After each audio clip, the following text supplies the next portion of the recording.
నాటి పాళెగాళ్ల మద్దతుతో బ్రిటిష్ పాలనపై తిరుగుబాటు మరింత ఉధృతం చేసేందుకు నరసింహారెడ్డి చాలా ప్రయత్నాలు చేశాడు. ఆ సమయంలో పాళెగాళ్లు ఎవరెవరు మద్దతు ఇచ్చారో ఇప్పుడు తెలుసుకుందాం. అవుకు నారాయణరాజుతో పాటు మర్కాపురం జాగీర్దారు వెంకటకృష్ణ, అనంతపురం జమీందారు పడకంటి వీరాస్వామి, చిత్తూరు జాగీర్దార్ శివస్వామి చౌదరి, కర్నూలు నవాబు పాపాఖాన్ తదితరుల మద్దతు సమకూర్చుకున్నాడు నరసింహారెడ్డి. బ్రిటిష్ పాలకులపై తిరుగుబాటు మరింత ఉధృతం చేసేందుకు సహకారం కావాలని కోరారు. ఇంటి దొంగను ఈశ్వరుడైనా పట్టుకోలేడంటారు. ఇంట్లో ఉన్న సోదరుడు చిన్న మల్లారెడ్డి తన స్వార్థంతో నరసింహారెడ్డి ఆచూకీ బ్రిటిష్ వారికి తెలియజేశాడు. అసలు చిన్న మల్లారెడ్డి నరసింహారెడ్డి ఆచూకీ గురించి బ్రిటిష్ వారికి చెప్పాల్సిన అవసరం ఎందుకొచ్చిందో ఇప్పుడు చూద్దాం. ఉయ్యాలవాడ జాగీర్దార్ పెద్ద మల్లారెడ్డి కుటుంబానికి నెలకు 70 భరణం బ్రిటిష్ ప్రభుత్వం ఏర్పాటు చేసింది. అందులో సగం సోదరుడు చిన్న మల్లారెడ్డికి చేరేది. పెద్ద మల్లారెడ్డి ముగ్గురు కుమారుల్లో చివరివాడు నరసింహారెడ్డి.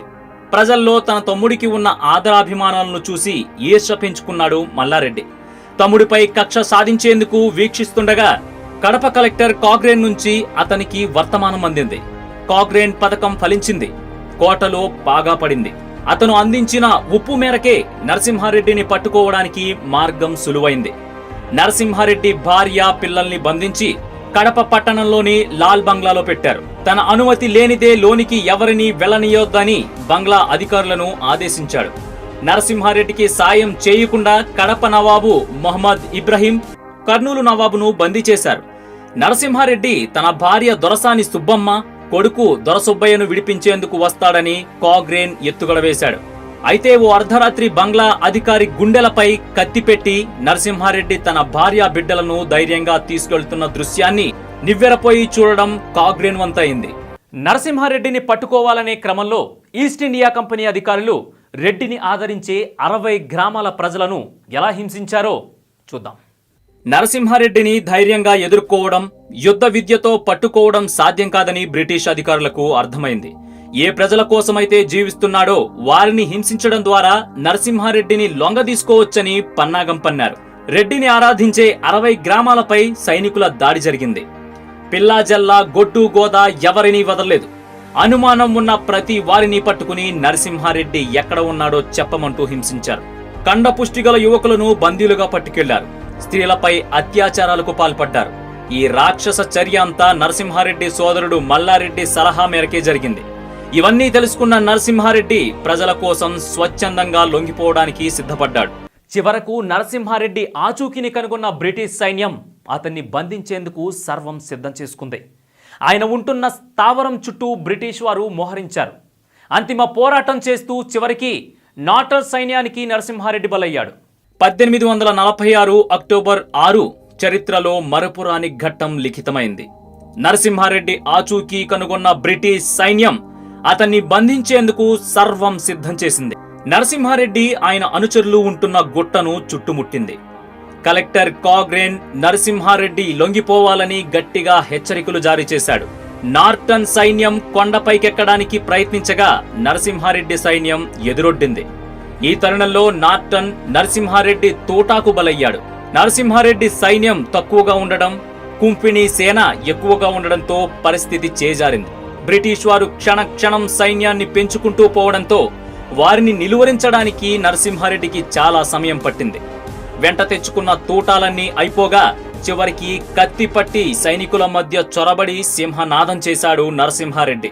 బ్రిటిష్ సైనికులు నరసింహారెడ్డిని బాగా గాయపరిచారు.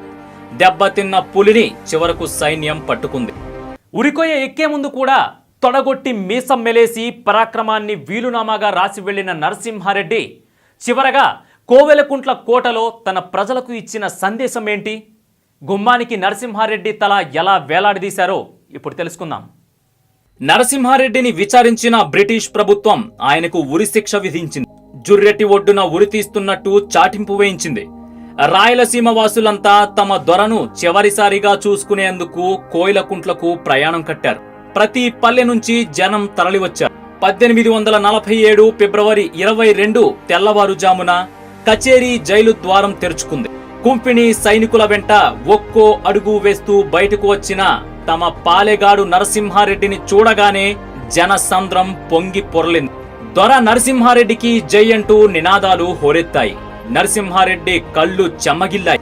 తన ఉద్యమం ఇంతటితో మరణించదు, ఎప్పటికీ జీవించే ఉంటుంది అని జనానికి అభివాదం చేస్తూ జుర్రెటి ఒడ్డుకు సాగిపోయాడు ఆ యోధుడు. నరసింహారెడ్డితో పాటు 901 మందిపై కేసు పెట్టారు. వీరిలో 412 మందిపై నేరం రుజువు కాలేదు. 273 మందిని పూచీకత్తుపై వదిలిపెట్టారు. 112 మందికి 14 నుంచి 5 ఏళ్ల దాకా శిక్ష పడ్డాయి. కొందరికి ద్వీపాంతర శిక్ష పడింది. వారిలో ఔకురాజు తమ్ముడు కూడా ఉన్నారు. ఒడ్డున 10 అడుగుల దూరాన నిలువెత్తు పాతిన ఉరికొయ్యను ఎక్కి చిరునవ్వుతో మరణ యాత్ర సాగించాడు నరసింహారెడ్డి. తిరుగుబాటుదారులకు హెచ్చరికగా నరసింహారెడ్డి తలను కోయిలకుంట్ల కోట గుమ్మానికి ఇనుప సంకెళ్ల మధ్య వేలాడదీశాడు బ్రిటిష్ వారు. 1877 వరకు 3 దశాబ్దాల పాటు నరసింహారెడ్డి శిరస్సు అలా వేలాడతీసే ఉంది.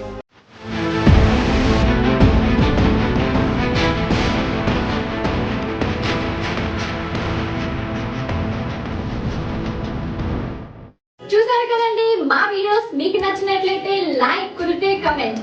ఇలాంటి big breaking news, interesting news, ఏ న్యూస్ అయినా సరే మాకు తెలిసిన వెంటనే మీకు తెలియజేస్తాం. అయితే మీరు చేయవలసింది ఇక్కడ కనిపిస్తున్న సబ్స్క్రైబ్ బటన్ నొక్కి సబ్స్క్రైబ్ అవ్వండి. ఇంకో విషయం అండోయ్, పక్కనే ఉన్న గంట సింబల్ ని నొక్కండి, మర్చిపోకండోయ్.